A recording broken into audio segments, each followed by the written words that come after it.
بسم اللہ وصلاۃ وسلام علی رسول اللہ۔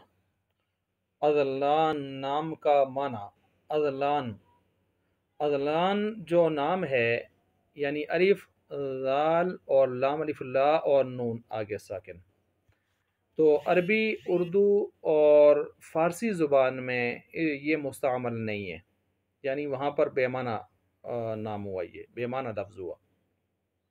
باقی ترکی زبان میں یہ استعمال ہوتا ہے، اور جو فارسی میں ارسلان کی اس ترتیب سے یہ معنی اس کا بنتا ہے۔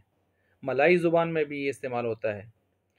تو ترکی زبان میں اس کا جو معنی ہے وہ شیر یا بہادر، اس معنی میں یہ استعمال ہوتا ہے۔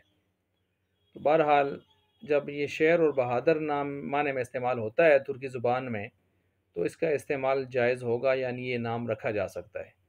تاہم بات وہی ہے کہ بہتر یہ ہوگا کہ اس کے بجائے کوئی اور اچھا سا نام، بامعنی سا نام، خاص کر لغت عربی میں جس کا اچھا معنی بنتا ہو، ایسا نام، اور خاص کر انبیاء علیہ السلام، صحابہ اکرام، اہل بیت اعظام اور اولیاء اللہ، یعنی ان کے جو نام ہیں ان ناموں میں سے نام کا انتخاب کیا جائے، خاص کر محمد عبداللہ، محمد عبد الرحمن، اس طرح کے نام رکھنے زیادہ بہتر ہیں۔